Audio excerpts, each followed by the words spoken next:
안녕하세요. 배신의 장미입니다. 오늘의 사연 시작하겠습니다.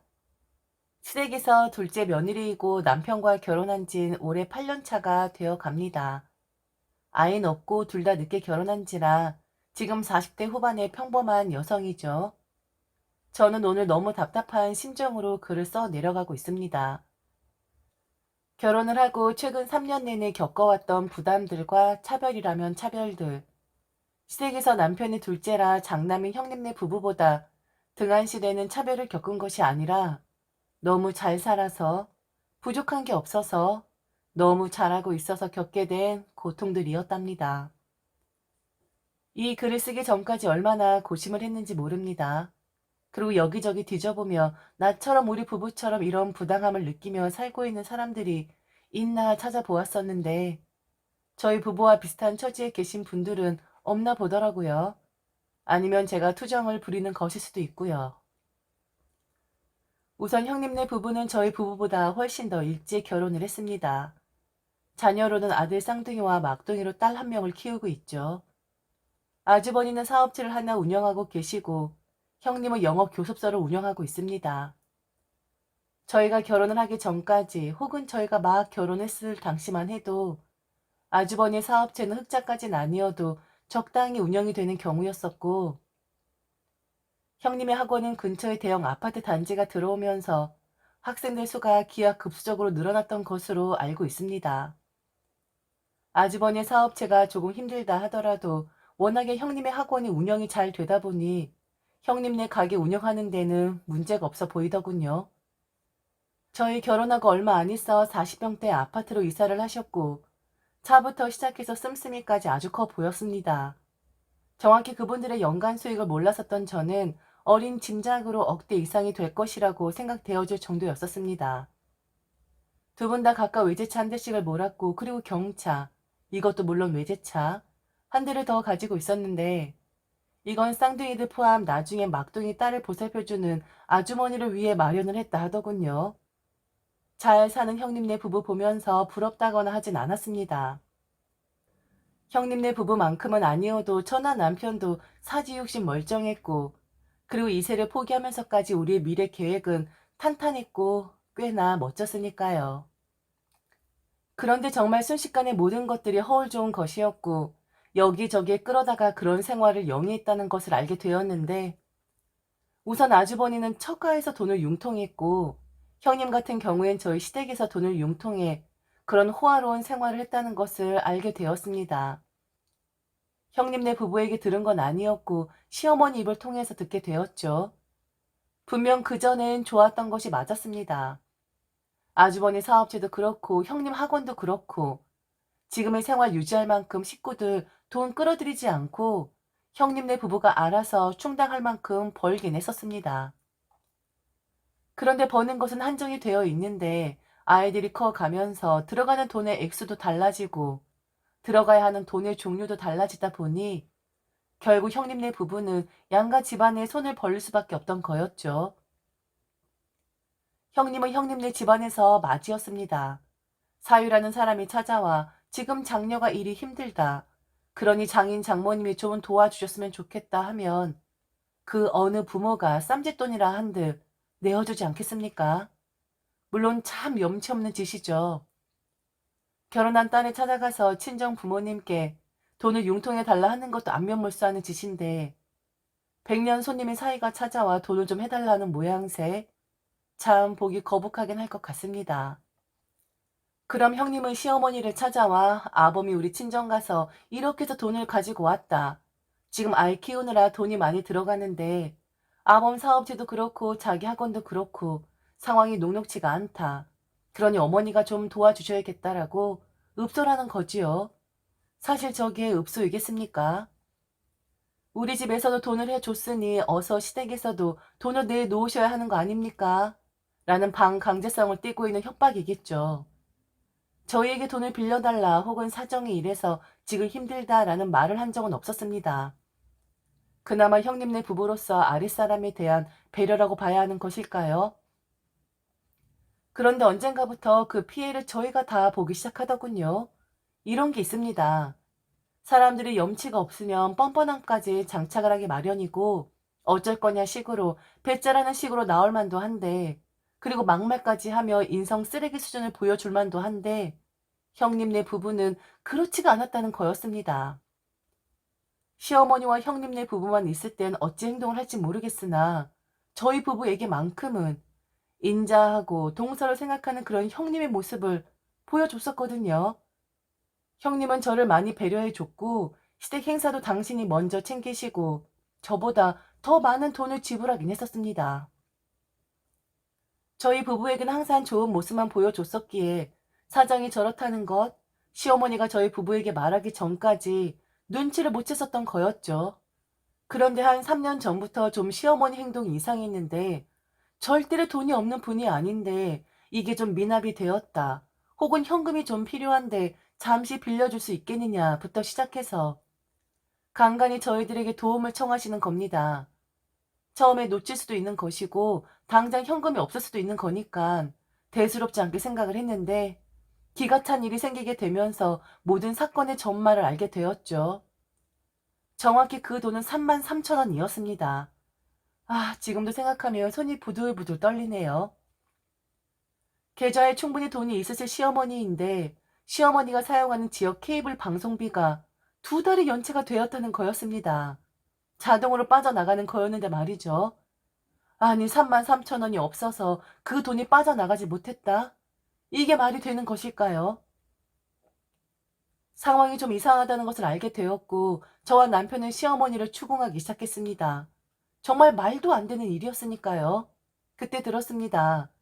이미 시어머니 통장 잔고는 바닥난 지 오래였고 요즘에도 금값이 제대로 올랐다고 하지만 몇 년 전에도 금값이 무섭게 올랐던 적이 있었거든요.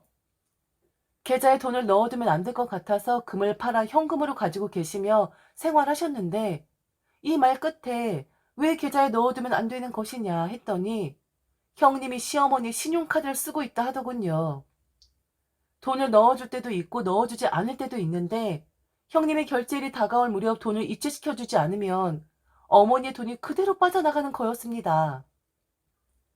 저도 놀랐고 당연히 남편은 분노를 했죠. 이게 지금 뭐 하는 짓들인 거냐고.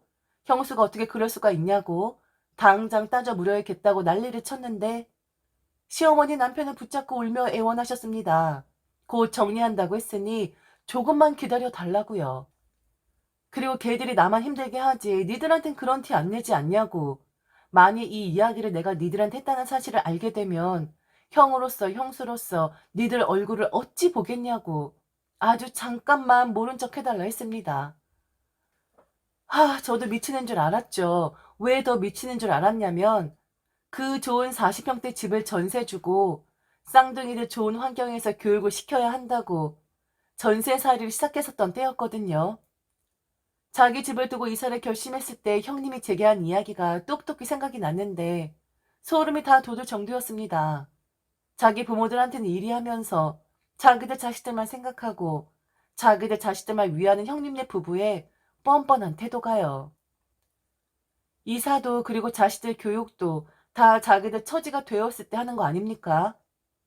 양가 집안, 적어도 형님네 부모님 사정은 제가 알지 못하니 그건 말할 필요 없겠지만 시어머니 상황을 저 지경으로 만들어 놓고 자기들은 이사를 가고 자식들 교육 어쩌고 저쩌고를 논하다니요. 분노가 끓었습니다. 정말 그동안 사람도 좋게만 봤었는데 어찌 마지들이 양가 집안의 돈을 이렇게 가져다가 쓸 수 있는 건지 제 머리로는 절대로 이해가 되질 않았습니다. 시어머니 간곡한 청이 있었기에 우선 남편과 저는 모른 척을 할 수밖에 없었지만 그 이후로 형님네 부부를 예전의 감정으로 대하기가 좀 힘들긴 하더라고요. 다 내 손 같고 속셈이 있는 것 같고 한순간에 모든 신뢰들이 무너져 내리는데 너무 괴로운 심정이었습니다. 그리고 더 괴로울 수밖에 없었던 건 그런 일이 있는데도 형님네 부부를 두둔하는 시어머니의 모습이었습니다. 당연히 안쓰럽겠죠. 당연히 모든 걸 내어주고 싶겠죠. 그럼 적어도 당신 쓰실 것, 당신이 먹을 것 정도는 남겨두고 내어주셔야 하는데 모든 걸 다 형님네 부부에게 쏟아내고는 저희에게 의지를 하시기 시작했거든요. 이미 시어머니에게 형님네 만행 다 들었으니 시어머니가 이런 거 저런 거 요구할 때마다 저희 부부는 시어머니 가여운 마음 들어서 들어드리지 않을 수가 없었습니다. 분명 저건 또 빼앗길 텐데 우리가 아무리 이야기를 해도 형네 부부 시어머니에게 죽는 소리 하면 또 내어주시고 우리에게 달라 하실 텐데 드리는 게 문제가 아니라 이건 해도 또 해도 결국엔 제자리로 돌아오는 해결점이 보이지 않는 악습 같은 거였으니까요. 그리고 시어머니 마음도 참 이해가지 않는 것이 저희는 걱정 없답니다. 자식이 없으니까 돈 들어갈 일도 없고 둘 다 돈도 잘 벌고 번듯한 직장도 가지고 있고 게다가 남편 같은 경우엔 지금 대학원을 다니고 있는데 얼마나 사정이 좋으면 학교를 다 다니겠냐고 그래서 저희에게 돈 달라고 하는 것이 부담스럽지 않다 하셨습니다. 칭찬 항상 하셨죠. 저희가 맞이가 되었어야 했다고. 형님네가 맞이인데 이건 살다 보니 저와 남편이 맞이 같고 형님네 부부는 생각 없이 사는 철부지 애들 같다고. 이런 말씀도 참 많이 하셨었죠.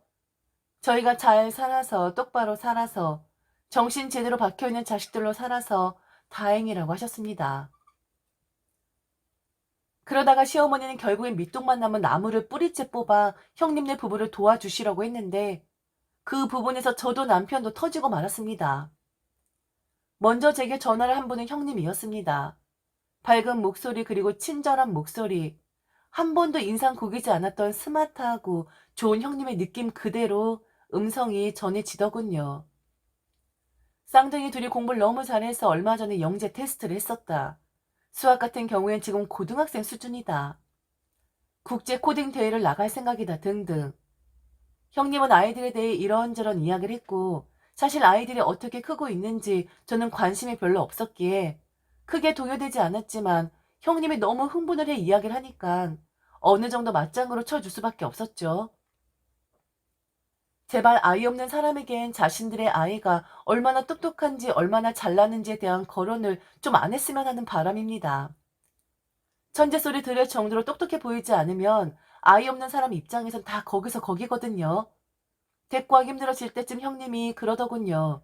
갑자기 미안하다고요. 동서, 그런데 이거 미안해서 어쩌지? 혹시 어머니한테 들었어? 네? 뭘요? 아, 아직 못 들은 것 같구나. 어머니가 곧 말씀하시겠지만, 아, 난 어머니 마음은 알겠는데, 동서랑 서방님한테 너무 미안해 죽겠어. 아니, 형님 무슨 일인데요? 뭐가 저희한테 미안하신데요? 아, 아니다. 어머니한테 직접 들어. 그리고 나는 항상 동서한테 미안하고, 그리고 좋은 형님이 되어주지 못하는 것 같아서 그게 마음에 걸려. 내가 더 잘할게. 동서, 내가 정말 더 열심히 할 테니까, 너무 미안해. 말을 하겠다는 건지 말겠다는 건지, 아, 사람 답답하게. 형님의 말투는 항상 저랬습니다. 자기를 낮췄고 미안해했고 좋은 형님이 되기 위해 더 최선을 다하겠다. 제 앞에서 입버릇처럼 말하는 사람이었죠. 좋은 사람인 건지 아니면 좋은 사람인 척하는 건지 분간이 안 될 정도로 말이죠. 형님을 다그쳤고 이렇게 전화를 끊어버리면 너무 답답하니 말을 좀 해달라고 했습니다. 도대체 어머니의 뜻이 뭐길래 형님네 부부가 우리 부부한테 미안해야 하는 건지 형님네 부부 행동들 저희한테 미안해할 일은 분명 맞지만 형님네 부부는 저희가 시어머니가 하는 행동들을 아는지 모르니까 절대로 저희에게 미안할 것이 없거든요. 그런데 왜 자꾸 미안하다고 하는 건지 무슨 일이 있는 거구나 싶었습니다. 어머니가 애들 영재 테스트 받고 워낙에 뛰어난 애들이라는 것을 알고선 조기 유학을 보내주시겠다고 하네. 나는 그럴 필요 없다고 하는데 우리 집안 장손들 잘 키워야 한다고 유학 자금을 대주시겠다고 하더라고. 그래서 지금 살고 계신 그 집을 파시고 동선회로 들어가시겠다 하시는데. 네? 어머니가 집을 파시고 그 돈으로 애들 유학 자금을 대고 저희 집으로 들어오시겠다 했다고요? 왜요? 아니, 아니 왜요? 왜 그렇게 하신대요? 그러니까 말이야. 그래서 그냥 우리랑 사셔라 했더니 우리 집이 지금 전세잖아. 전세에선 살기 싫으신가 봐. 그리고 우리는 또 막둥이 딸도 있고 이것저것 번거로우니 단촐하게 사는 동선회로 가고 싶다 하시더라고. 거기가 더 마음 편하실 것 같다면서 말이야. 동서, 너무 미안해. 놀랐지? 아, 어머니가 왜 이러시는 건지. 나도 최대한 말려보긴 할게. 유학도 필요 없고 집 하실 이유도 없다라고 말려볼 테니까. 아, 그런데 어머니 성격 잘 알잖아. 한 번 하시면 하시는 거. 나도 참 입장이 곤란해. 왜 자꾸 동서한테 미안한 일만 만드시는 건지 말이야. 미안하다, 곤란하다 저를 생각하는 척 하는 순하고 친절한 형님의 음성 너무 듣기 싫었습니다. 계속 저를 위하는 척, 그리고 자기는 어쩔 수 없다는 식으로 이야기를 하는데 자기들 마음대로 할까? 시어머니 뜯어먹고 시어머니 카드 쓰고 시어머니 빈 털터리로 만들어버린 주제에 또 자식들 유학 자금까지 털어먹으려고 그러면서 세상 순한 척, 착한 척, 친절한 척하는 형님의 음성이 너무 듣기 싫었습니다. 차라리 뻔뻔하게 행동을 하는 것처럼 음성도 말투도 그랬으면 싶었습니다. 그럼 저도 막말로 대응을 할 테니까요. 오는 말이 고우니 가는 말이 고울 수밖에 없었던 제 상황 이해가 되시나요? 이거 참 괴롭습니다. 사람 미치게 합니다. 그런데 이번엔 좀 달랐습니다. 시어머니가 집을 파신다니요. 합가라니요. 저희 부부의 의견은 중요치 않고 오직 시어머니, 형님 부부의 사장만을 헤아려서 이거 명백하게 저희 부부에게 도전장을 내미는 것이라 생각했습니다. 형님네 부부도 그리고 그동안 감싸드리고 살펴드렸던 시어머니도요. 시어머니를 찾아갔습니다. 가는 도중 남편에게 전화를 걸어 형님한테 이런 이야기를 들었다. 나는 지금 진상 파악을 하기 위해 어머니한테 가는 길이다. 당신은 당신이 이제 뭘 해야 하는지 스스로 결정을 해서 행동에 옮겨줬으면 좋겠다 했습니다. 시어머니 만나 이야기를 들어보니 또 그 말씀이었습니다. 이번이 마지막이라고요. 그 형님네 부부한테도 저희 집에 들어가 살면 그동안 니들이 써왔던 내 카드도 못 쓸 것이고 나한테 더 이상 돈도 못 가져갈 것이다라고 말씀을 했다 했습니다. 그리고 이렇게 할 수밖에 없었던 건 이렇게라도 정리를 하고 싶으셨다 합니다. 자기가 집을 팔아 나머지를 내어주어야 했지만 형님네 부부도 그만할 것 같다고. 그리고 말 끝에 그러시더군요. 아무 문제 없고 잘 살고 착실한 저희 곁에 와서 살고 싶으시다고요. 만일 합가가 부담이 되면 작은 반지 하나 정도만 얻어주면 된다는 말씀까지 하셨습니다.